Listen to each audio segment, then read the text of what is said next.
Hello everyone, Cake Jostello here, and today I'm going to be reviewing Damned by Chuck Palahniuk. As my first attempt at a book review, I feel like I'm jumping headfirst into the lion's den by making a negative review of a Palahniuk book. Chuck Palahniuk is most known for writing Fight Club, but the author has written many novels, short story collections, and works of nonfiction since Fight Club debuted in 1996. I read Fight Club years ago, and I enjoyed it immensely, which is exactly why I eventually came back to read more of Palahniuk's work, and while Damned wasn't the second book of his I've read, I think it's going to be the last one for the time being, although I do plan on diving deeper into his bibliography eventually. As far as I can tell from Goodreads reviews, this book is not one of his most well-received works, and having read the book, I can understand why.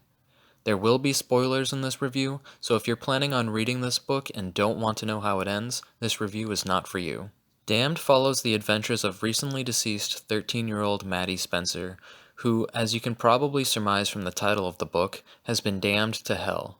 She starts off in a disgusting cage, where she meets a jock, a nerd, a preppy girl, and a punk, most of which are just one-dimensional caricatures. After the group breaks out of their cells, they venture out into hell. The landscape of hell boils down to different locations made entirely out of a bodily liquid or another single, disgusting byproduct of humans. A sea of sperm and a swamp of aborted fetuses come to mind, as well as zones consisting entirely of toenails, vomit, fecal matter, etc., etc.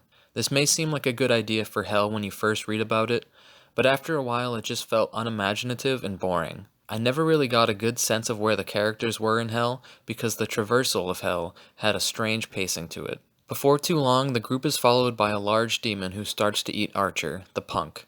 Since the characters are already in hell, they cannot die again, so when they do suffer something horrible, their body regenerates afterwards. Maddie uses the disembodied head of Archer to fellatiate the demon, which stops her from masticating Archer's body.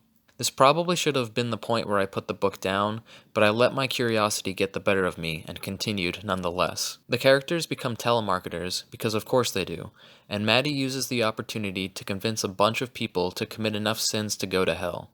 Admittedly, some of the things that can get someone to wind up in hell are funny, but most of the jokes in this book are recycled over and over until any humor feels forced and awkward. The same can be said for the flashbacks that occur. Throughout the novel, we learn a lot about Maddie's hypocritical, upper-class parents who constantly preach about saving the environment, but constantly practice less than eco-friendly behavior. I do like the message that is driven home by Palahniuk in these parts, but even these jokes become predictable and overused by the end of the novel. Another overused joke in the book is one where Maddie constantly says things like, "Yes, I know this word," or "Yes, I know that word."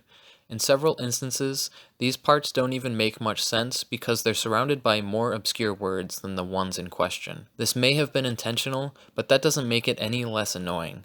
In fact, Maddie as a whole is an incredibly annoying character to follow. By the end of the novel, we see Maddie defeating many infamous historical figures, including Hitler himself, in ways that any reader will immediately begin to question. These are later justified by the fact that the devil claims to have written it into a script of Maddie's life, therefore they happened the way he wrote them to, but that doesn't retroactively make them feel like satisfying moments at all. By this point, considering it's in the last few chapters of the book, I was just looking to finish the story, but on the last page I was horrified to see the words "to be continued." I was aware that there was a sequel when I began the book, but I was hoping that Damned could have worked as a standalone novel, and it really doesn't. The end did not seem conclusive in any manner, save for maybe Maddie getting revenge on the girls that bullied her at school. Damned claims to be the Breakfast Club set in hell, but the Breakfast Club features interesting characters and a sense of humor that doesn't feel tiresome by the halfway point, so I think it's a poor comparison to make. I found it even stupider that Maddie herself makes this comparison multiple times,